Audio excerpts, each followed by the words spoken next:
So today we are going to start a new chapter on accountancy, that is issue of shares. Issue of share is one of the most important topic for your board exam. It carries 12 marks in the ISC. Issue of share एक ऐसे chapter की बात है जो आपको आज नहीं 12 में तो आपको ये ज़रूरत है ही, और आने वाले जितने भी प्रोफेशनल कोर्सेज में आप जाएंगे एवरीवेयर कहीं ना कहीं प्रिलिमिनरी लेवल्स पे आपको इशू ऑफ शेयर्स मिलेंगे। इशू ऑफ शेयर का सीखना इसलिए भी इम्पॉर्टेंट है क्योंकि जो स्टूडेंट इशू ऑफ शेयर्स को बढ़िया से कॉन्सेप्चुअली अगर सीख लेता है तो उसको इशू ऑफ डिबेंचर सीखने में काफ़ी आसानी होती है। इशू ऑफ शेयर की टॉपिक में जाने से पहले आप पहले ये समझो कि शेयर्स होते क्या हैं, कैसे ये शेयर का कॉन्सेप्ट इंडिया में आया, कैसे लोग शेयर्स खरीदते हैं, क्यों बेचते हैं, क्या ये फंडा है, क्यों इनकी अकाउंटिंग होती है, कैसे होती है। सबसे पहले अगर मैं बात करूं, आप क्लास 9 में जो ISC ICC में कमर्शियल स्टडीज़ ले लेते हैं, या जो बच्चे क्लास 11 से पढ़ रहे हैं कमर्शियल स्टडीज़, बेसिकली वो जानते हैं इंडिया में जब हम फॉर्म्स ऑफ बिजनेस की बात करते हैं तो जब आप फॉर्म्स ऑफ बिजनेस के क्लासिफिकेशंस को देखते हैं, basically the first one is the sole proprietorship, the second one is the partnership, now the third one is the joint stock company. Joint stock company, जब आप ये जॉइंट स्टॉक कंपनी की बात सुनते हैं या समझते हैं तो मैं आपको थोड़ी सी बातें आज बता दूं। सोल प्रोप्राइटरशिप के बारे में आप जानते हैं एक ऐसा फॉर्म ऑफ बिजनेस है जिसका ओनर एक इंसान होता है, वही उसको कंट्रोल करता है, मैनेज करता है और ओन्ड करता है। बेसिकली वही उसका मालिक है, वही काम संभालता है, वही डिसीजन मेकर है। No one here is going to oppose his decisions. तो sole proprietorship small scale business को कहते हैं, लिमिटेड कैपिटल के साथ शुरू किया हुआ एक बिजनेस, लिमिटेड मैनेजरियल एबिलिटी के साथ, और एक रेंज बाउंड बिजनेस है जहां पे कैपिटल की इन्वेस्टमेंट भी बहुत कम है और बहुत सिंपल टेक्निक हम इस्तेमाल करते हैं। लेकिन अगर बिजनेस को थोड़ा सा बड़ा बनाया जाए और सोल प्रोप्राइटर की कैटेगरी से अगर हम बाहर निकले तो हमने पार्टनरशिप के बारे में पढ़ा है। पार्टनरशिप के जब हम पढ़ते हैं, पार्टनरशिप बिजनेस को फर्म नेम दिया गया है। बेसिकली यहाँ पर आप नंबर ऑफ पार्टनर्स को बढ़ाएंगे तो आपकी जो कैपिटल की एक्यूमुलेशन होगी वो कई ज़्यादा होगी in comparison to sole proprietorship. And basically partnership में भी एक लिमिटेशन है according to the companies act कि नंबर ऑफ पार्टनरशिप में मेंबर्स आप कितने लेंगे, मीन्स पार्टनर्स कितने लेंगे। तो बैंकिंग में हम 10 लेते हैं और अदर देन बैंकिंग बिजनेस करते हैं तो वहाँ पे 20 रहते हैं। लेकिन जो चीज़ मैं आपको समझाने जा रहा हूँ वो है जॉइंट स्टॉक कंपनी।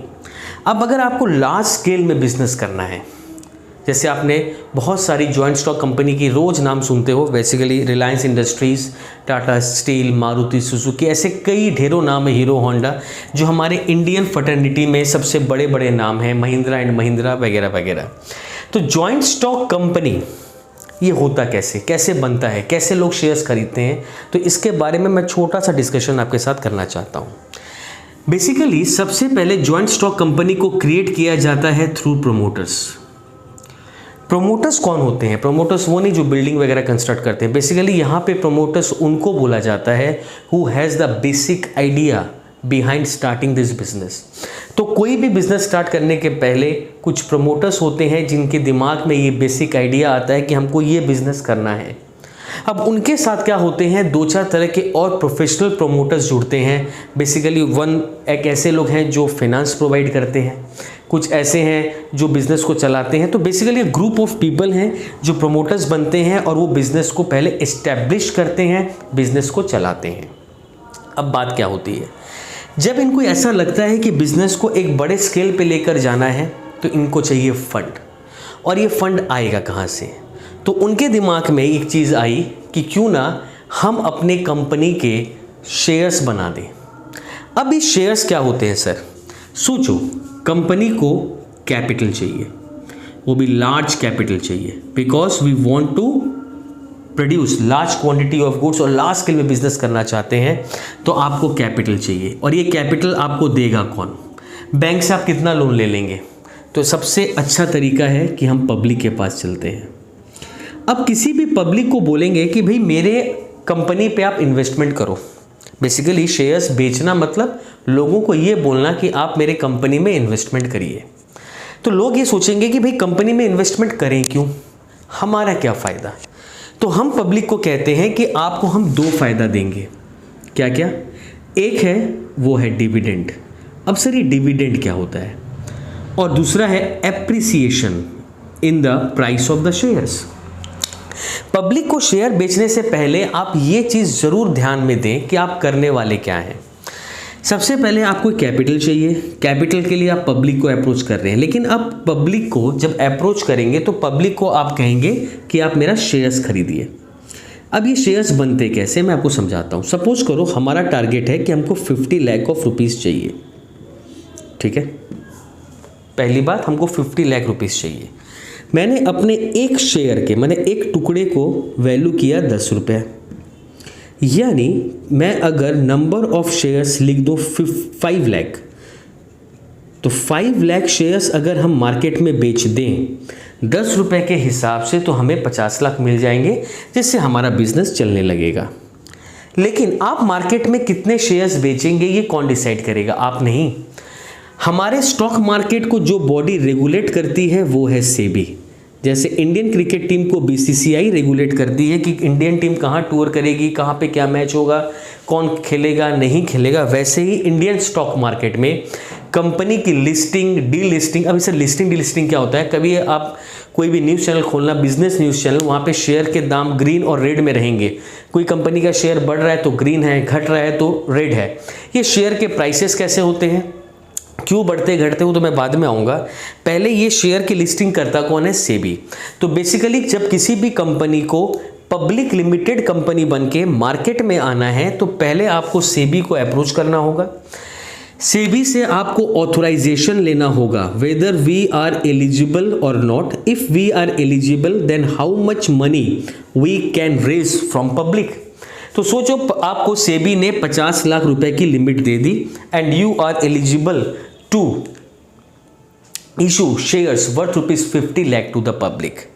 अब चलिए हमने पब्लिक को अप्रोच करना शुरू किया। हम तरह तरह जगह पे एडवर्टीजमेंट वगैरह देते हैं। अब बात यह है कि पब्लिक क्यों खरीदेगी? पहले पब्लिक को तो ये भरोसा भी मिलना चाहिए ना कि इस तरह की कंपनी एग्जिस्ट करती है। तो इसीलिए हम एक प्रोस्पेक्टस प्रिंट आउट करते हैं। क्या करते हैं? प्रोस्पेक्टस।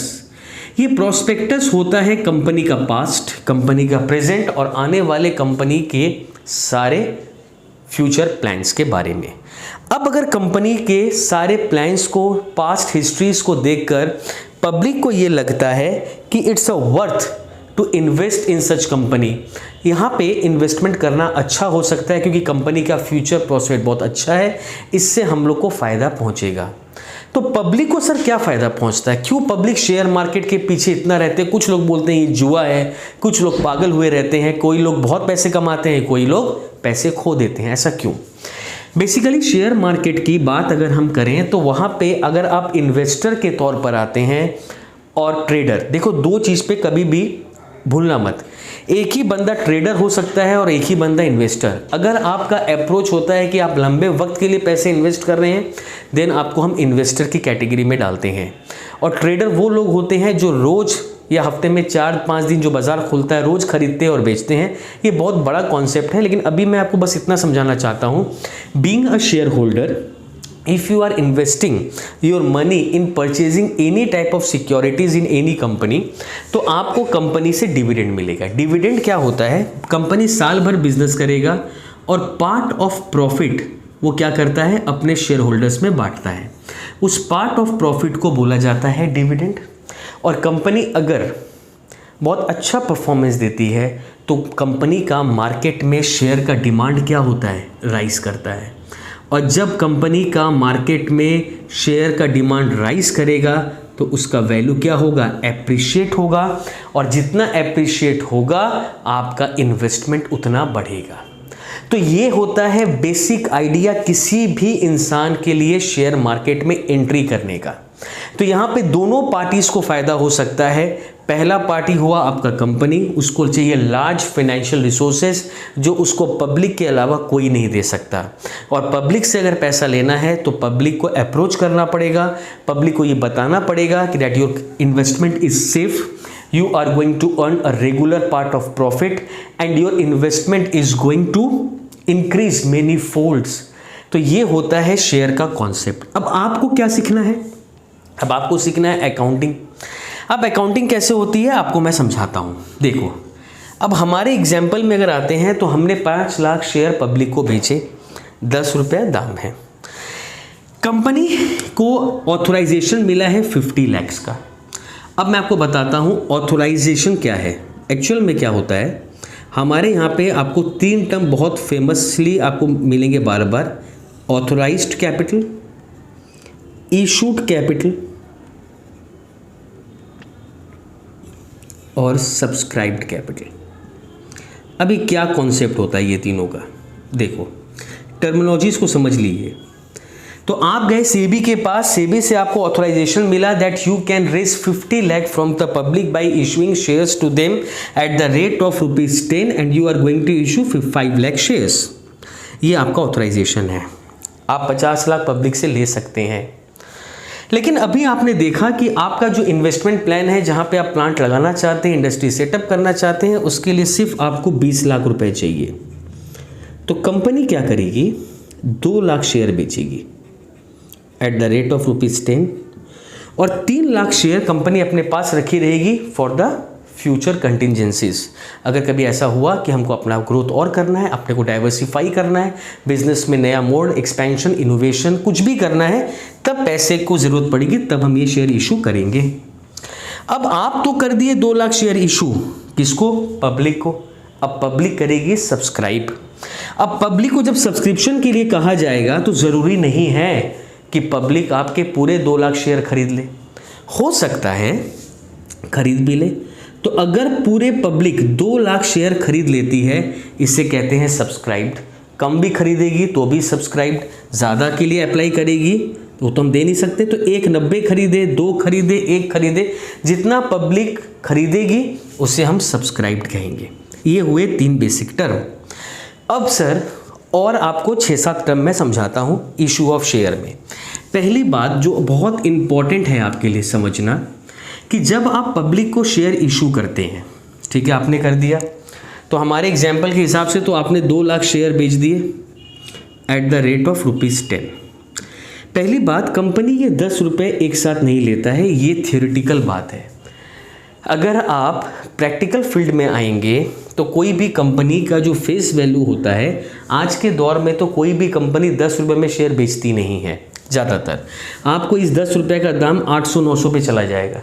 तो अगर सोचिए, अपने बुक एग्जाम्पल में रहते हैं कि 2 लाख शेयर आप 10 रुपये बेचने चाहते हैं, और आपको बुक के हिसाब से अगर मैं चलूँ तो हो सकता है आपको ये पैसे 3 से 4 इंस्टॉलमेंट में देने पड़ेंगे। यहाँ पे पहले वाले इंस्टॉलमेंट को एप्लीकेशन बोला जाता है, ठीक है, दूसरे वाले इंस्टॉलमेंट को अलॉटमेंट बोला जाता है, थर्ड वाले को बोला जाता है फर्स्ट कॉल, और चौथे को बोला जाता है फाइनल कॉल या सेकंड कॉल भी बोलते हैं बहुत लोग। तो ये एप्लीकेशन, अलॉटमेंट, फर्स्ट और फाइनल जब आप सम्स करेंगे तो वहाँ पे ऑलरेडी सम में डिवीजन रहेगा। हो सकता है इसमें 2 हो, इसमें 3 हो, इसमें 3 हो और इसमें 2 हो। ऑल टोटल 10 रुपये आपके आ गए। तो ये जो भी स्टेजेस होंगे वो बुक में सम में रहेगा। हर स्टेज में कितने मांग रहे हो वो भी बुक में रहेगा। कंपनी कितना शेयर इशू कर रहा है वो भी बुक में रहेगा। आपको सिर्फ जर्नल एंट्रीज लिखनी है हर एक इंस्टॉलमेंट की, और हर एक इंस्टॉलमेंट की जर्नल क्या होगी मैं नेक्स्ट वीडियो में बताऊंगा। अभी इतना समझो, तो आपने 4 स्टेजेस के सम को सीखा। तो एप्लीकेशन, अगर कोई पूछे एप्लीकेशन क्या होता है, सर ये फर्स्ट स्टेज है, allotment second, third, first call, fourth, final call. अब आप तो पब्लिक को 2 लाख शेयर बेचने चल पड़े। अब पब्लिक ने भी क्या किया, आपको अप्लाई किया कि भैया हमको शेयर चाहिए। अब हम अप्लाई कर रहा है 1000 के लिए, कोई कर रहा है 2000 के लिए, कोई कर रहा है 10,000 के लिए। सामने वाले बंदे को तो ये नहीं पता कि मैं कितना के लिए अप्लाई कर रहा हूँ, कौन कितना के लिए अप्लाई कर रहा है। सब अपने फाइनेंशियल पोजीशन के हिसाब से कंपनी में एप्लीकेशन कर रहे हैं। अब ये एप्लीकेशन की 3 बात हो सकती है, एग्जैक्टली 2 लाख के लिए एप्लीकेशन आ जाए, लेस देन 2 लाख के लिए भी एप्लीकेशन आ जाए, और ग्रेटर देन 2 लाख के लिए भी आ जाए। अगर लेस देन 2 लाख के लिए आती है तो ये होती है अंडर सब्सक्रिप्शन, मतलब इस वैरायटी को आप कहेंगे ये अंडर सब्सक्रिप्शन का सम है सर। अगर एग्जैक्टली 2 लाख के लिए आती है तो इसे हम लोग कहते हैं फुल सब्सक्रिप्शन, माने फुल सब्सक्रिप्शन का सम है। और अगर ज़्यादा के लिए आ जाए तो ओवर। इसका अलग से मैं आपको एक ट्रीटमेंट भी बाद में सिखाऊंगा। तो जब भी आप शेयर्स के क्वेश्चंस करेंगे, पहले आप ये पढ़ेंगे कंपनी कितना शेयर बेचना चाहता है और किस प्राइस पे बेचना चाहता है। फिर आप देखेंगे कैसे कैसे उनके डिविजन्स हो रहे हैं। फिर आप ये देखेंगे पब्लिक अप्लाई कितने के लिए कर रही है। कई बार आप ये नोटिस करेंगे कि 10 रुपये की जगह कंपनी ने 15 रुपये शेयर के दाम कर दिए। अगर कंपनी 10 रुपया फेस वैल्यू रखता है और 10 रुपया में ही बेचता है, इसे कहा जाता है par value. Means when company is selling their share at face value. लेकिन कभी कभी कुछ कंपनीज की डिमांड इतनी ज़्यादा होती है शेयर की कि लोग मारामारी करते हैं और जो शेयर का प्राइस होता है वो शूट अप कर जाता है, और एक्स्ट्रा अगर 5 रुपया 10 रुपया 100 रुपया, आज के टाइम में तो हज़ार रुपये एक्स्ट्रा कंपनी लेता है, उसे कहा जाता है प्रीमियम। उसे कहा जाता है प्रीमियम। तो ये होता है हमारे टर्मिनोलॉजी जो शेयर में आप इस्तेमाल करते हैं। 2 टर्मिनोलॉजीज और बताता हूँ, ओवर, अंडर, फुल, पार, प्रीमियम, और ये चारों क्या होते हैं आपको समझ गए। अब क्या होता है कि सोचो मैं एक शेयर होल्डर हूँ, मैंने कंपनी में अप्लाई करके रखा है, मैंने 1000 शेयर्स कंपनी को अप्लाई किए, कंपनी ने मुझे पूरे 1000 दिए। अप्लाई करते वक्त खाली फॉर्म में आप अगर 1000 शेयर मुझे दे दो तो कोई कंपनी नहीं देगी, उसके साथ आपको चेक देना पड़ेगा। कितने रुपए का सर? एप्लीकेशन का, मतलब 2000 का चेक आप दे दो। फिर कंपनी 2-3 महीने के बाद आपको अलॉटमेंट के पैसे बोलेगी देने, तो बोलेगी भाई 3 रुपये के हिसाब से 3000 दे दो, फर्स्ट कॉल दे दो 3 महीने के बाद। फिर 2 महीने बाद कंपनी फाइनल कॉल करेगी। अब ऐसा हो सकता है कई बार कोई शेयर होल्डर फर्स्ट कॉल के पैसे ना दे, कोई फाइनल कॉल के पैसे ना दे, तो उसे कहा जाता है कॉल्स इन एरियर। अगर कोई शेयर होल्डर किसी भी स्टेज के पैसे नहीं दे पाता है टाइम से, उसे कहा जाता है कॉल्स इन एरियर। उसी तरह कभी कभी कुछ शेयर होल्डर ऐसे हैं कि कंपनी ने मांगा अलॉटमेंट का पैसा और बंदे ने फर्स्ट फाइनल सब एक साथ दे दिया, बोला झिकझिक हमको नहीं चाहिए, एक साथ पूरा पेमेंट कर दिया, तो उसे कहा जाता है कॉल्स इन एडवांस। तो ये 2 टर्मिनोलॉजीज हैं आपके।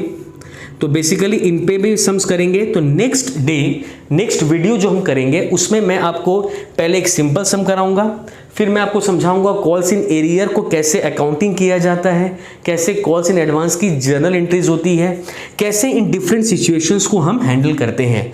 तो ये था basic concept regarding issue of shares.